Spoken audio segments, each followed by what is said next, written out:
Good afternoon, everybody. This is David Sturts with Cooperative Strategies, again, with our weekly conversation on reopening. Now we are getting into the fall series and looking at how are things going in the spring. We started to take a look ahead, really focused a lot on procurement of budgeting and capacity, looking far ahead into the fall, what we need to prepare for in the summer, getting more anecdotes about what state and local school district leaders around the country are looking at and how they're responding to the ever-changing guidance and sometimes changing facts around this pandemic and its effect on schools. So now we're shifting into a fall conversation that we're going to focus on really the question on how's it going, what's working, what's not, how do we adjust, knowing that we're going to have to pivot here and that all of our best laid plans aren't going to lay out as smoothly as one would like, no doubt, as we get into the nitty gritty of real life. So today's conversation is with Rob Olsen from the state of Iowa and Chris Petersen, which you'll see is just, you could name his job description et al. In the Arweva Community School District. And we're going to talk about athletics, and we have some data on some things that have been happening in the summer already in Iowa, and we'll hear from them. So I'll turn it over here in just a second. As always, in these conversations, they're recorded. We're going to put it up on our website, and you can access them after the fact as well. As you have questions, comments, thoughts, please put them in the chat. We use that extensively throughout. Don't wait till the end to put your question in. Fire it away as it comes to mind, and we will address it as we go. So the topic today is athletics, and we're talking with Rob, from a facilities consultant with the Iowa Department of Education. 27 years in the field, started as a third grade teacher, moved to principal, superintendent, working at the state, worked in 3 states, and anything in facilities is under his purview, from our discussions of the summer, air quality and safety, which have been big topics for us, to what we're going to talk about today in athletics a little bit. And Chris Petersen has also joined us from the Arweva Community School District. And you can see that's his title: Transportation, Building and Grounds Director, Principal, and Head Football Coach. In other words, Chris does everything. So welcome, Chris and Rob. Thank you very much for being here. And then I'm going to go ahead and let you talk a little bit more about your introductions, and then we'll get right into the presentation. So Rob? Yes, thanks, David. I really appreciate you asking and putting the invitation out there for us to join you today and to talk about this. I think that, the one thing that I'd like to just reemphasize is that at the department, I'm the only one that has the word facilities in the title. And so there's a lot that sometimes can fall on the position that I'm in, but also know that we are a local control state. So a lot of decisions regarding facilities, bonding, those types of things are made at the local level. And so I become a resource for districts to help try to find solutions when things come up or challenges they might get faced with. Those are all things that kind of come my way that I can try to help out with. So that's the role that I play there at the department. I've been there for almost 2 years, 2 years next week, matter of fact. So fairly new still to the department and working at that level, but so far it's been great. And in addition to the introduction I have there, I have my wife and 4 kids, love the outdoors, that kind of thing. So anyway, without further ado, though, I do want to extend a huge thank you to Chris. I consider Chris a good friend. I've worked with Chris in a previous position, and so I just want to thank him and then extend a debt of gratitude to him for being a part of this today. And as David mentioned, Chris does it all in his district. He's got a lot of experience from teaching to all the roles that he plays now. So I thought, gosh, what better person could we have on here than somebody that's experienced all of these pieces as we've traveled through this COVID. So with that, I'd like to have Chris just talk a little bit more, introduce himself. That way I'll get into the presentation, because I want to kind of keep this to a point where, I can talk about all these things from a pretty general view, but when it comes firsthand and somebody that's lived it, breathed it, and does it every day, that's where Chris comes in. So I want him to be able to join in with me anytime that as I present. So if I can have him help introduce himself a little bit, you'll know who's jumping in and sharing some of his expertise as we move through the presentation. Yeah, I appreciate the opportunity to come on here and kind of share this ground level experience as we've kind of navigated through COVID and a state that's pushed out state-sponsored activities this summer with baseball and softball, and moving forward this fall. I guess with the hats that I do currently wear, I do feel it's given me the opportunity to get my hands on things at a lot of different levels, as the state pushes out guidance. And I do say guidance because, as Rob said, we are a local control state, and I do think that's been to our benefit. But I've had the opportunity to work through the guidance from a transportation standpoint, through a mitigation and sanitation standpoint, from an academic standpoint as a principal, and now obviously from an athletic standpoint as we continue to implement our fall sports season here. So, it has been extremely beneficial to be able to make some of those decisions at the local level, because one of the things as we get through this and we talk through some of these things with sports, the situation that we have here, I'm located in Western Iowa, which is more of a rural area, oftentimes is much different than what we will see in Iowa City or Des Moines and those larger areas. So to be able to have some of that local governance has really been a benefit for us as well. This is my 15th year in education, my third year as all of those titles down there with this district. Prior to that, I was an activities director, and I've been coaching now for 20 years. So, it's been challenging, but it's kind of been rewarding, and we'll talk about some of the successes I feel that we've had as a state, reintroducing state-sponsored athletics as well. So, outside of this right now, I don't do anything else because there's not time to do anything else. But if there were, I would enjoy golfing and fishing as well, and also have 3 children, 11, 4, and 5. So I appreciate the opportunity to share some of my insight with you guys. Awesome. That's a good way to frame Chris. it, Chris. Next time we'll just say, what would you do if you had time to do things? That will be our next question. It's a good one. So shoot, guys, get into it. Yep, we sure will. So what I'd like to do is just kind of pick up, as Chris mentioned, we provided opportunity for our students and coaches the opportunity to get into baseball and softball season. I think that was a little bit forward-thinking, groundbreaking, whatever you want to call it, across the nation to try to jump into something like that. And I was so glad that we did, just for those opportunities. So as you can see, there's some statistics on the screen here. But in addition to that, I wanted to pass along that teams were able to start practices on June 1st.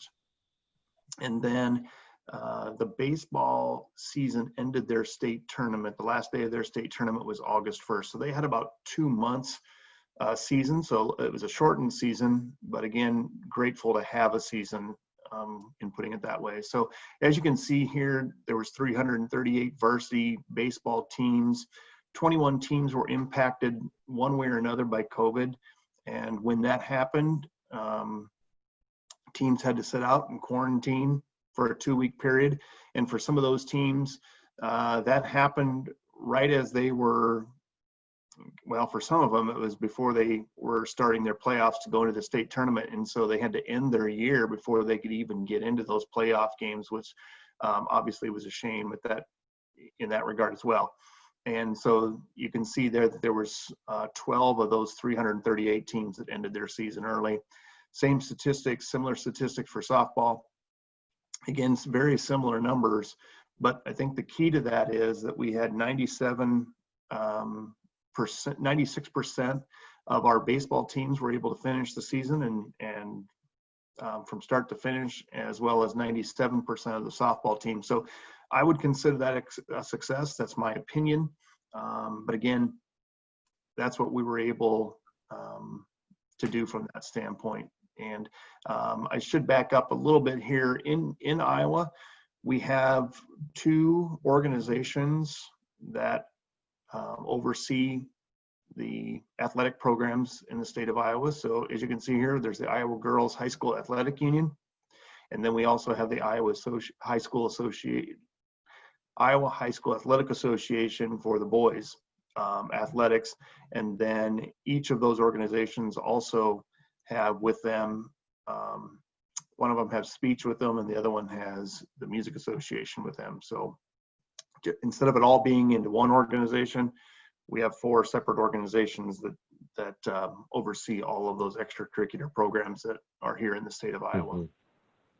So I think the next slide gets a little bit into some of the just general guidance that came out. Yeah, and Rob, before we do that, Okay. this morning when we were talking with Chris a little bit, previewing the conversation, Chris, you mentioned a pretty insightful comment about these statistics and sort of how they panned out for you in this social media world. Do you mind sharing with the group a little bit of that conversation? Yeah, absolutely. I think the metrics that our union and association, the data that they provided was extremely helpful and important for us at the district level.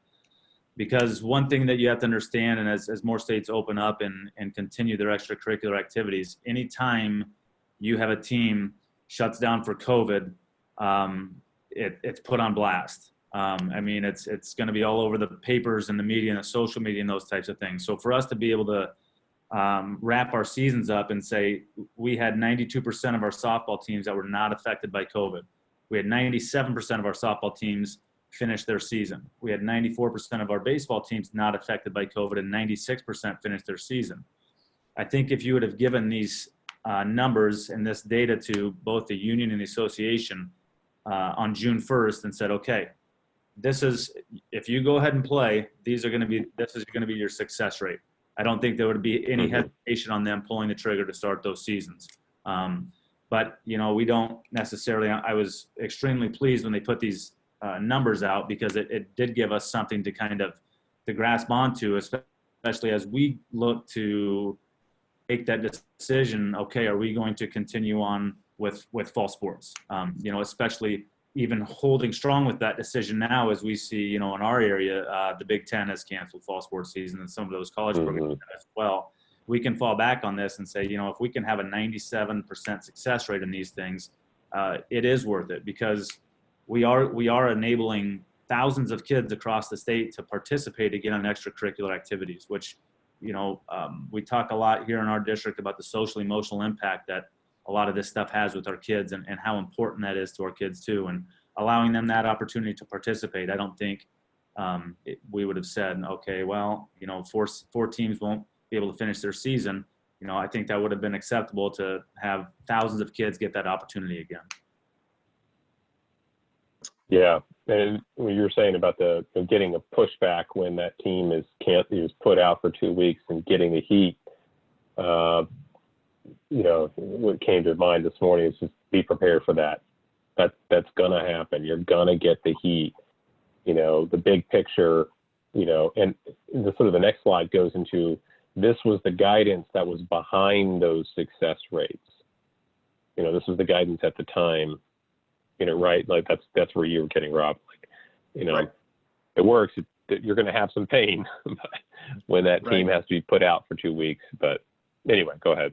Yeah, and I think, you know, I don't want to spend a lot of time just going through some of this guidance, because I think that, as Chris mentioned, a lot of what we're doing going into the fall built upon what was provided during softball, baseball. There's a lot of lessons learned there. But Chris and I talked briefly.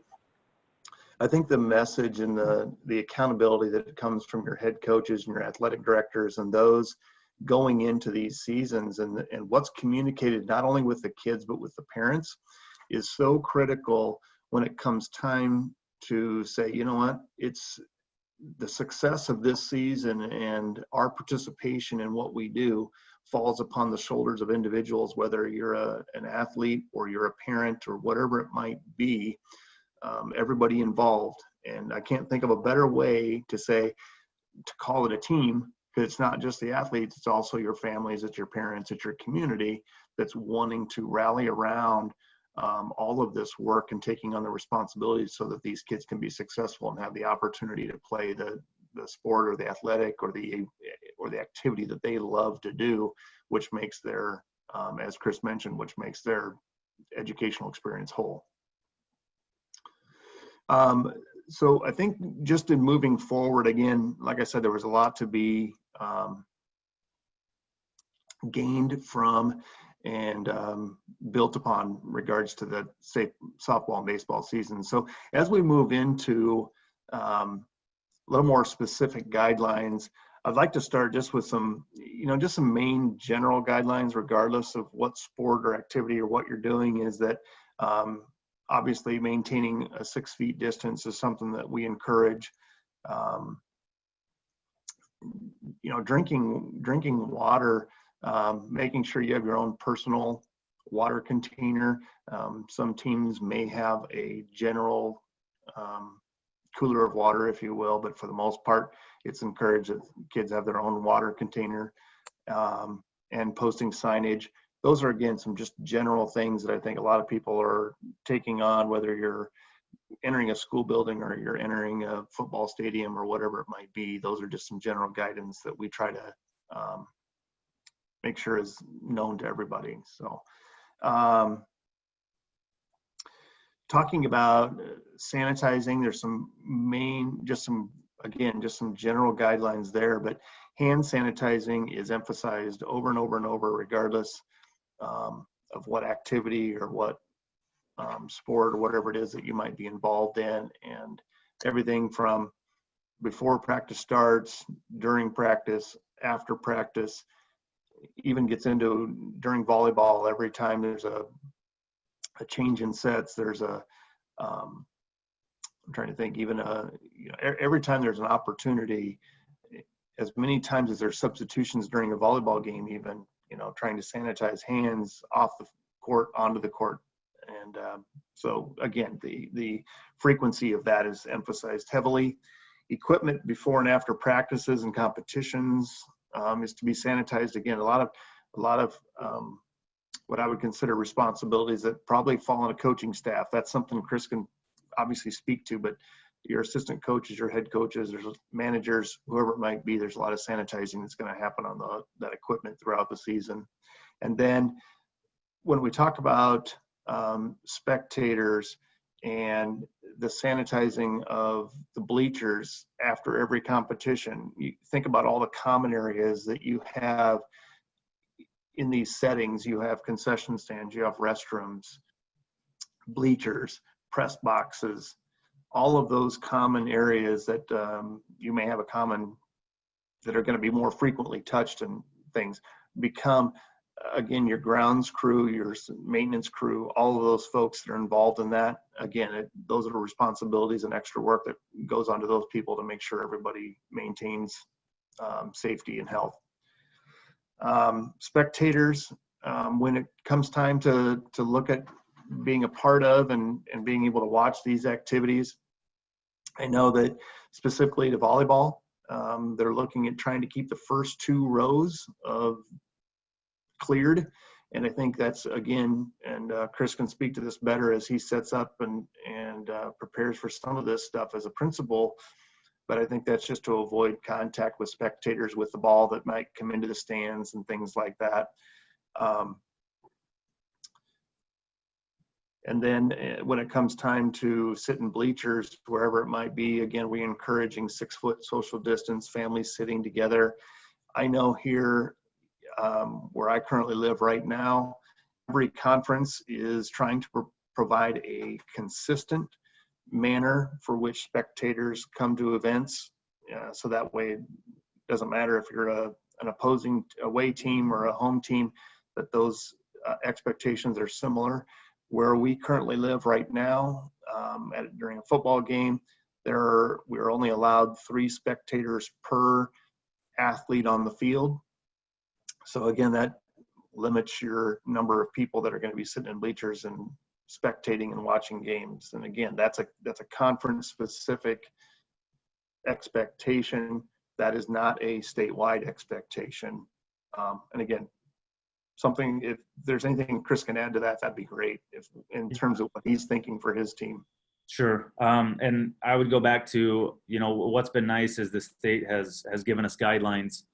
But what you see across the state, especially in different areas, depending on, what their percentages are, is more stringent guidelines. As Rob talked about, they've set forth the basic guidelines, but a lot of our conferences in this area have gone a little bit more stringent. So with volleyball, we see a lot of conferences going to either a bracelet system or a wristband system or a ticket system where each student athlete is given 3 or 4 of those, and those are the people who can come to the games, and it's limited to those people. When we approach the baseball and softball season, Rob kind of alluded to this, it's not just done at the district level. It really has to be embraced and done at the community level as well. We pushed out to our parents in our community that, we're hoping we can do this safely. However, if you don't adhere by the guidelines that we're setting forth, then we can't do it safely. So if you don't help us out with social distancing, we did things like we took bleachers out. And so you either stood in groups or you brought chairs. And the state, that's still a guideline for the state, is to remove some of that type of seating to avoid the congregation of people in tight quarters like those bleachers. But the message that we sent out was, we have a great opportunity here. We have the opportunity to be basically the first state in the nation to bring back organized sports at the high school level. Don't, help us out. Don't take this opportunity from these kids who get it because we don't want to follow the guidelines put into place. So it really was a community-wide effort. Players, fans, parents, and the district working in conjunction. And as Rob talked about some of the sanitizing things, with baseball and softball, we designated one person and we let our fans know for foul balls that go out of play, that's the person that gets it. We don't want anybody else getting those types of things. And those were sanitized and protected at regular intervals. So we're kind of doing the same thing with football as well. With the guidance we've got, and especially, we're on 2 months now of strength and conditioning programs being back up and running, which was July 1st. And we're approaching 3 weeks now of practicing football here in the state of Iowa. And at this point in time, I haven't heard of any COVID outbreaks in our area from the football standpoint. But there are certain things, I know Rob's going to talk about these a little bit, that are put into place. And there are measures that we have taken as far as, warming up with social distancing and breaking things down into smaller, more manageable groups where maybe you limit contact between student athletes a little bit more than we have in the past. I think we did learn a number of lessons from the baseball and softball season as we kind of traversed this path and went through this. We've manipulated what we could do. Initially, it was screen kids from a fever and temperature standpoint, where we've kind of pushed some of those responsibilities onto the parents just from a feasibility standpoint, because it's still, what we do still has to be feasible and reasonable. So it's trying to find that balance of feasibility and safety. Good. Thank you, Chris. I appreciate that.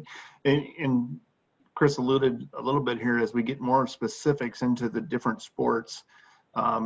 I will tell you that both of our organizations, I mentioned both the Girls Union and our Boys Association, work very collaboratively.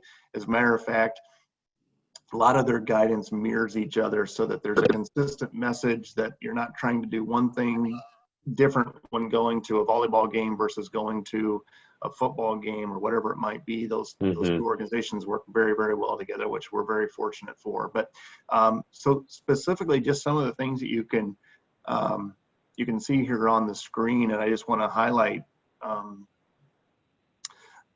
some of those. But again, and Chris is going to be able to talk to this better than I can, obviously, as a football coach, but he mentioned one of the important concepts I think that we're seeing is what we call a pod. And I think that's to be between 5 and 10 athletes in a pod doing the different drills, exercises, whatever it might be, and then maintaining that pod. So whether you're in the weight room or whether you're on the volleyball court or whether you're doing, tackling drills or blocking drills, whatever it might be, again, the coaches are to manage those pods so that, again, you're keeping the same kids together all the time. So if there is a situation that occurs and one has or gets COVID, then you again, going to that tracing piece, you can identify who those kids are in that pod and who they've been working with throughout the week. And so that's a big piece of what I'm getting when it comes time to put together these workouts and practices and things like that. Mm-hmm. Another thing that, And Chris, and I just think this is an interesting piece, but that's, the no post-game handshakes. We talk about the significance of sportsmanship and that type of thing, but that is discouraged. So I don't know I'd be interested to hear what Chris has talked to his team about, or what that's going to look like when games are over and you, again, exchange that sportsmanship gesture.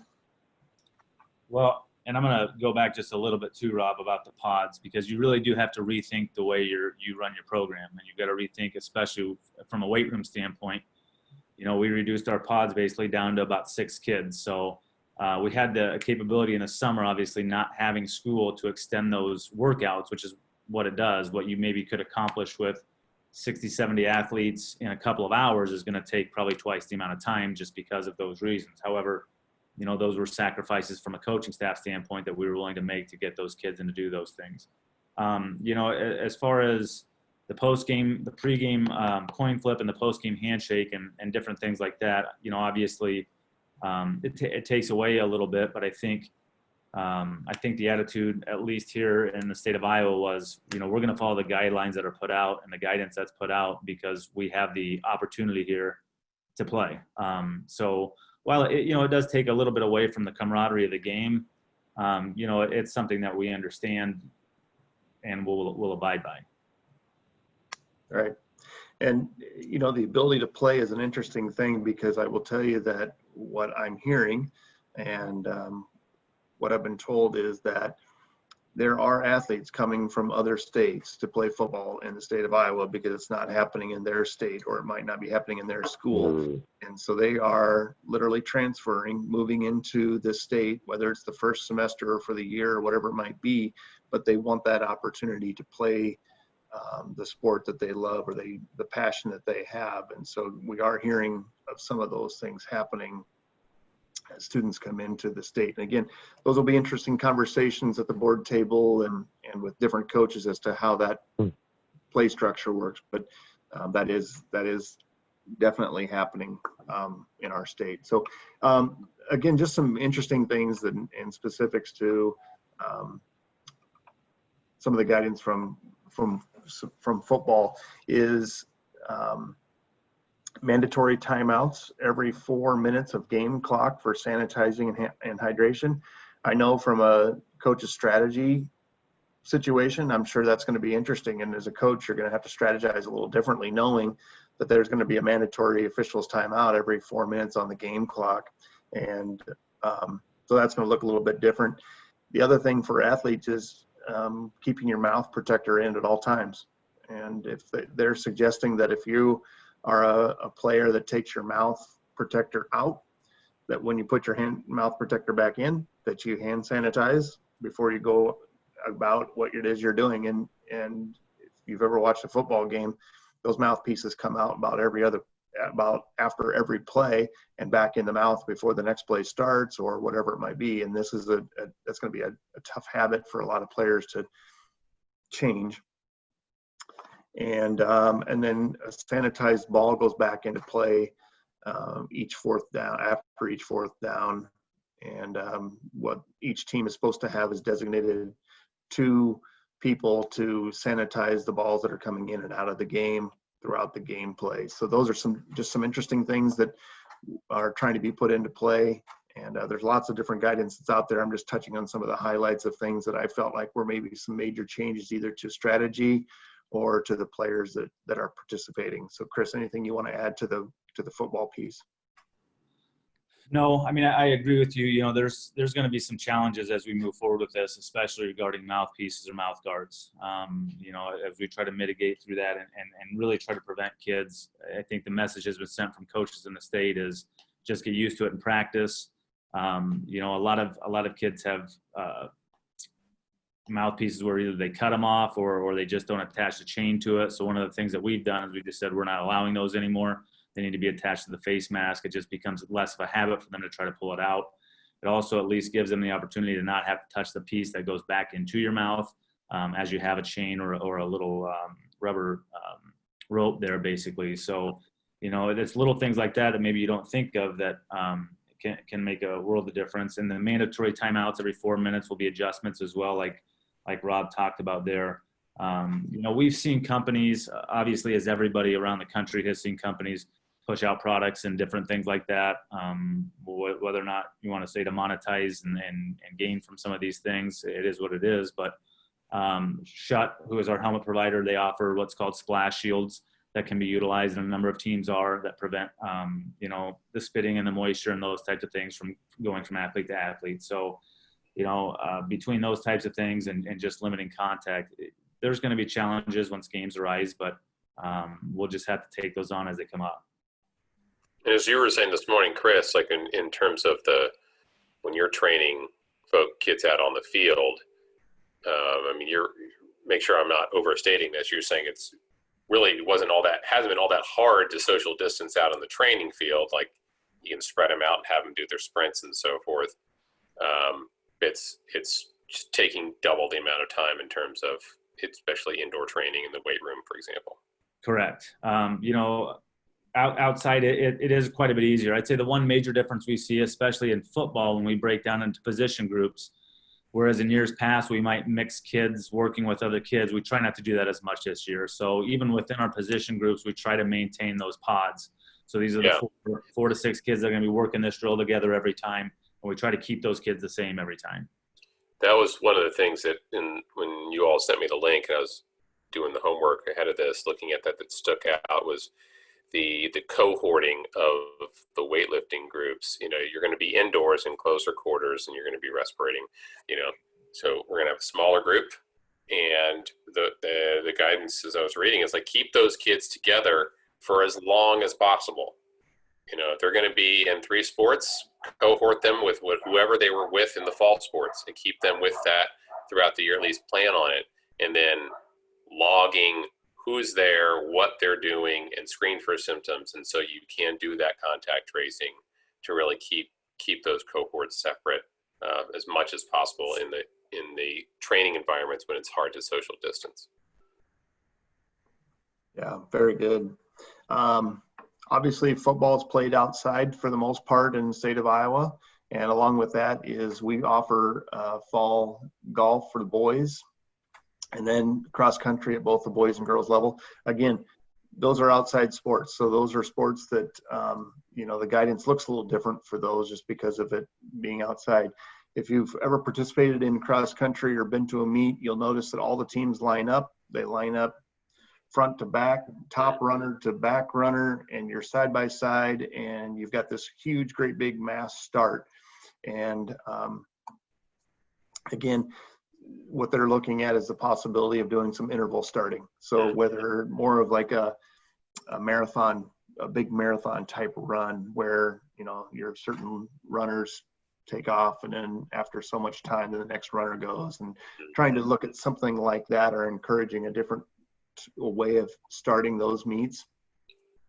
Yeah. Practicing, again, looking at pods for your different sprint work, distance work, that type of thing. Also at cross country meets, you've got a lot of, they've got team camps. So trying to social distance your team camps so you're not interacting with those from maybe another community or another school, that, again, just trying to avoid that contact. Face coverings are permissible when running cross country.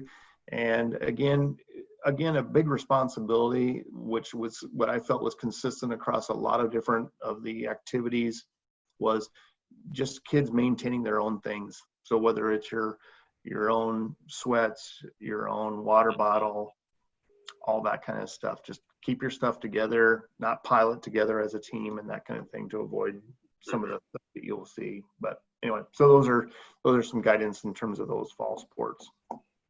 And then volleyball goes indoors. So this will be the first time that we've actually had an athletic competition indoors since COVID.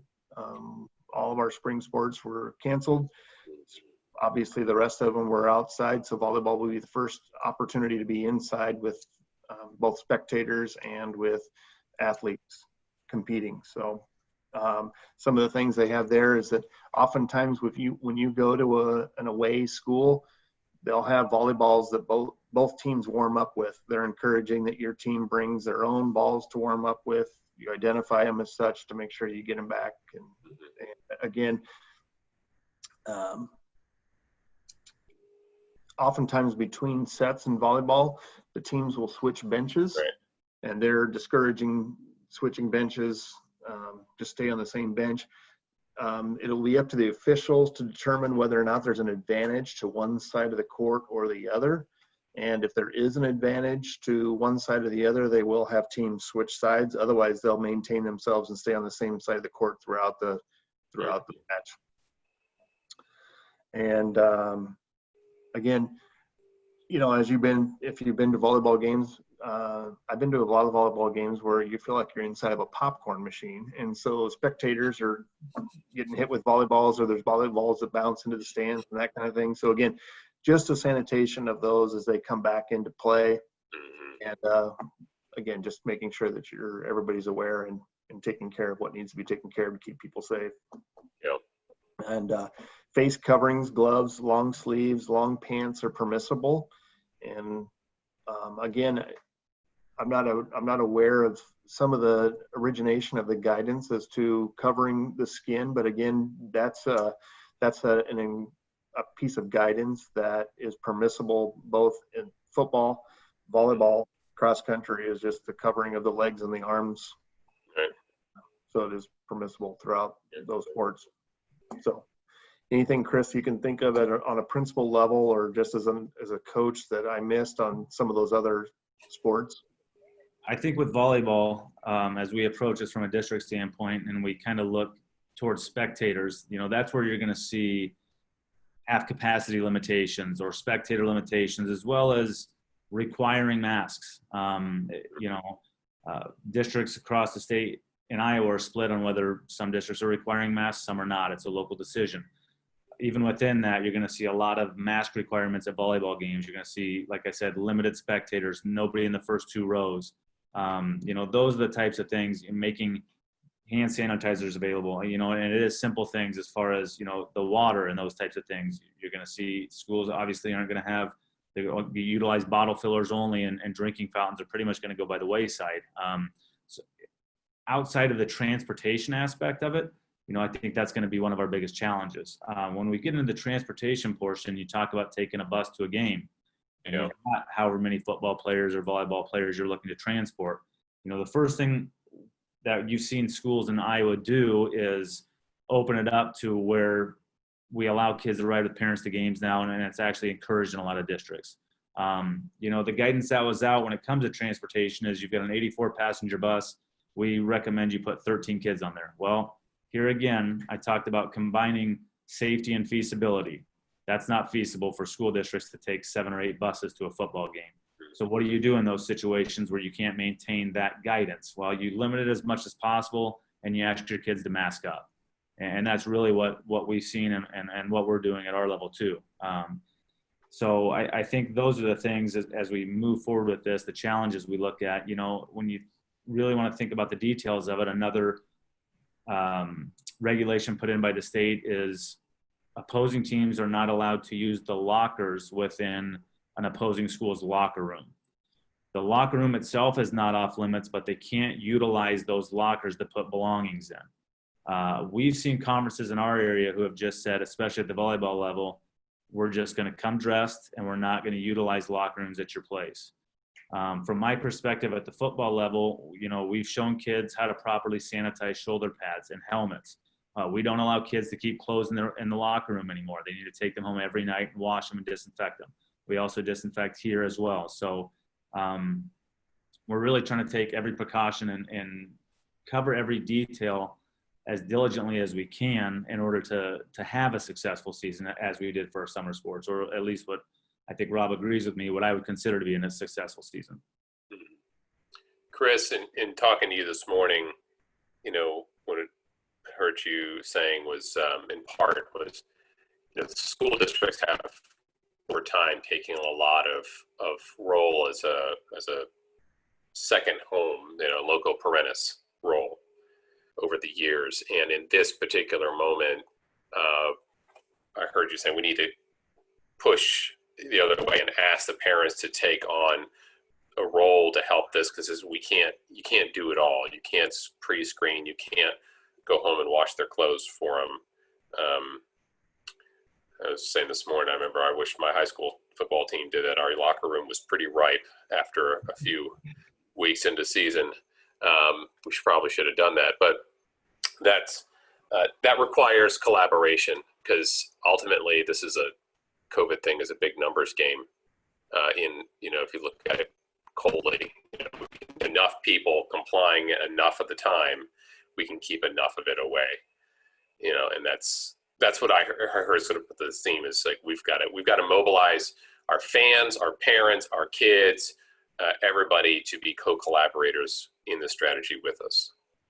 Absolutely. I really see it as an opportunity for us, especially some districts, to move from the idea of community involvement to community engagement. So we're really interacting, two-way communication, and we are asking for their help. And for the onus of some of these things, we can't, like you said, it's not feasible for us to do all of it.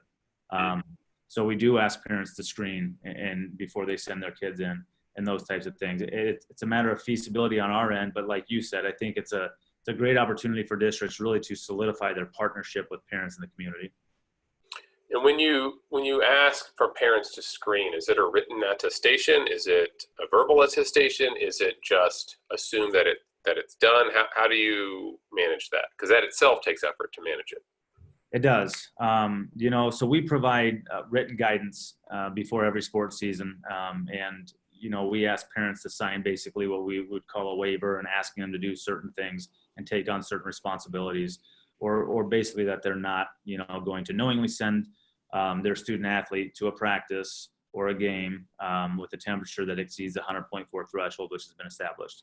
So we do ask for those things. We do provide some documentation with that. It is difficult, and just like anything else, to think that someone's not going to try to game the system here or there isn't reasonable, because certain things are going to happen and certain challenges we are going to face, and a large level of importance is placed on extracurricular activities. So we also want to remind our parents that extracurricular activities are an extension of our classroom and an opportunity for our kids, and those are the things that we hope that we can continue to garner cooperation with from our community and parents. Mm-hmm. Yeah. Rob or Chris or anybody else here on the call, just any more anecdotes, experience of what you've learned in the past few weeks, months on the field, observing the field from your vantage point around athletics, that you want to bring to the table, like little tidbits, kind of like I wouldn't have thought of the mouth guard thing, not allowing it to be without its chain next to the face mask. That's like a little tactical thing you can put in your pocket and execute. Other ideas. If I could, I would just add that one of the things that during marching band season has occurred right now. So we have marching bands that are out on fields and doing their thing. And one of the big things that a lot of bands are doing right now, and again, it's a place where your community and your parents step up just in support of these programs, but they're actually creating a face. It's like a face mask, but it's for your instrument. So if your instrument has a bell on it, whether it's a trumpet, a trombone, a tuba, or whatever it is, they are providing cloth covers for those, just because of the exchange of the air, which is kind of interesting. But again, again, we're working outside. Marching band typically takes place in the outdoors, but again, just it is another precaution that is being looked at as we go into this new territory. Rob, I saw the question about addressing choir. I don't know. Do you want to address what the IHSMA has put into place and any of their guidelines on that? I can't even speak to that without a whole lot of knowledge. I'm not really up to speed on what they've put out there in regards to choir. I do know that my daughter's choir, as we go into this year, they are going to be doing some pod things. So they're keeping, again, whether it's like levels, working with the same kids, they're actually relocating her choir to one of the largest spaces that's in the high school, so that, again, they can provide that extended social distancing beyond 6 feet so that they can do that in a safe way. Yeah, I would agree with that. The two major points I think we've taken away from the Iowa High School Music Association's guidance. Number one is social distancing is paramount. And number two, the small things, I guess, that maybe we wouldn't have thought of, typically with your concerts or your choirs, you have that kind of half circle formation or whatever you want to call it. They say no to that, so it's everybody straight forward instead of curving in as far as airflow. And I know there's a bunch of different studies right now that they're gathering data from as far as what those look like. And I know you mentioned with band, they've got some face masks that allow them to still play their instruments, but kind of limit at least that particles flying through the air or whatever you would say and those types of things. So, those are obviously school districts right now, as we address choir and those things, they're having the same conversations of what do you do you have concerts, and some of those decisions haven't been made yet. Do you do your music festivals and those different types of things? At this point, I think a lot of them are on hold or they've been pushed back and kind of waiting to see how this thing progresses.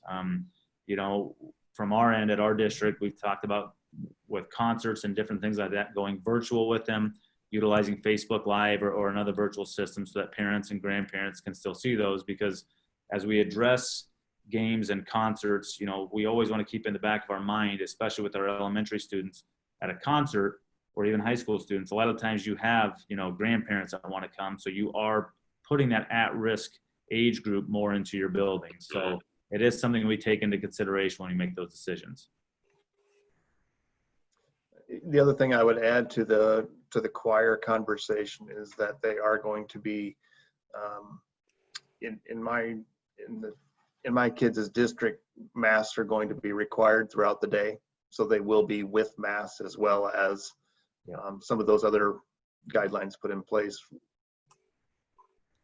I think as we've gone through now one season and are going through the second, a term that at least our governor has used a lot here is our plans and our guidance and everything we push out is fluid, meaning that it's changing all the time. And as we learn different lessons from this, we find out what does work and what doesn't work. So it's great to have that guidance put into place, but at the same time, it's changed numerous times just within our state as we've progressed through these seasons.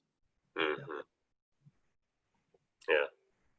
Yeah, and it's going to, no doubt, to some degree.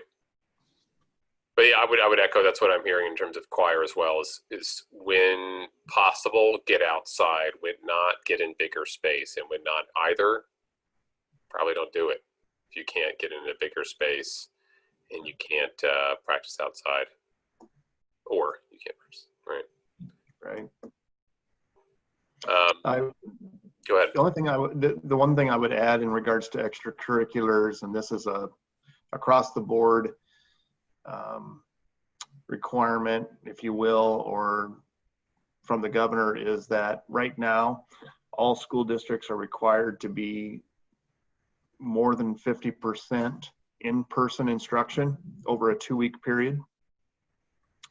And so if your district chooses to not, or if your district goes virtually completely online, then your extracurriculars are put on hold and you are not able to participate in that. And from what I understand, that there is a local decision that you could do if it's allowed to do a virtual participation. But again, as we know, there's going to be some pretty difficult to participate in a athletic practice virtually. So I don't know how that plays out at the district level, or I just know that that's a pretty strict guideline that's been put out from our governor. Yeah. Obviously, as we get into that just a little bit here, it varies throughout the state on what districts are doing as we return to learn, but there are some that want to go and are challenging that and want to go completely online, but at the same time participate in extracurricular activities, which to me might seem a little counterproductive. But we also, within each district that is returning to learn, like Rob said, 50% of the time, parents still have the option to voluntarily put their kid into a remote program through a district. So we will have students in our district who will choose to go remote. For us, it's probably only going to be right around 5% of our student body that chooses to learn from home. In our district, if they choose that voluntary remote model, we don't allow them to participate in extracurricular activities, and we fall in line kind of with what the state does too. Mm-hmm. And just as part of the conversation, Chris, are you A day, B day? Are you full in? What's your schedule? So we aren't in a hybrid model is what we'd call it here, which is your A day, B day. We're coming back full, as are the districts around us, pretty much for the most part. We're going 5 days a week. Some have chosen to go 4. We didn't necessarily, as we looked at things, I think first and foremost too, when you look at reopening and putting things into place, gathering data from your stakeholders, your community members and your parents is extremely important so that you have a good pulse on the community and what your community wants are. So when we ran our survey, it was overwhelming. 85% of our community said we want our kids to be back 5 days a week. And so, we use that data obviously to make some of those decisions, or at least to play a role in some of that decision making. So as we open up and we look at some of the research that's done, if we were to go to a hybrid model, most likely in our district, what it would be a K-5 in-person model spread throughout our building and 6-12 remote. That's probably what our hybrid model would look like. Mm-hmm. Yeah. In the district where my kids are going to school, my daughter attends second largest high school right now in the state of Iowa, and they are requiring masks, but they are doing more of a block schedule. So every other day, everybody knows how that works for the most part, I would guess, but just avoids, it only have about half the passing time then each day. She has her odd periods on one day and her even periods on the next day, and then just rotates it back and forth. And my son looks as in the junior high level, again requiring masks, but their day virtually is going to look the same in their 5 days a week. So.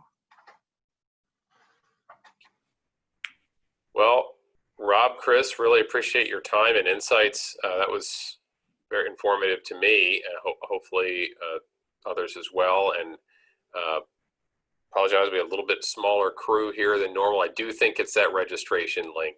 We're going to blast that out and echo, get that out to folks again and make sure they know to register anew when we send the recording, because we'll send this recording out to everybody on our list. And keep the conversation going. So guys, really appreciate it. Thank you. And then next week, just as a preview, for the next 2 weeks, we'll be speaking with epidemiologists from the National Academy of Science, Engineering, and Medicine, who are going to take a deep dive into a couple different districts next week, and then 2 different on the following week, conversing with the district operations folks about their local health data and their reopening plans, and Q&A, really discussion. So the rest of us get to sit outside the fishbowl and listen to the conversation as they take a deep dive with folks who are epidemiologists and health experts by trade, with those of you and us in the operations side of the field, and talk back and forth about what's the best way to proceed forward given the data at hand, and I think both will inform the other. So we're looking forward to that conversation. So. All right, everybody. Thanks again, Rob. Thank you, Chris. Thank you, everybody. If you don't mind, give Rob, Chris a thank you note on the way out, and we hope to see you next week and the weeks to come. And good luck, everybody. Stay safe. Thanks, David. Thanks again, Chris, for your time. Take care. Absolutely. Thanks, gentlemen.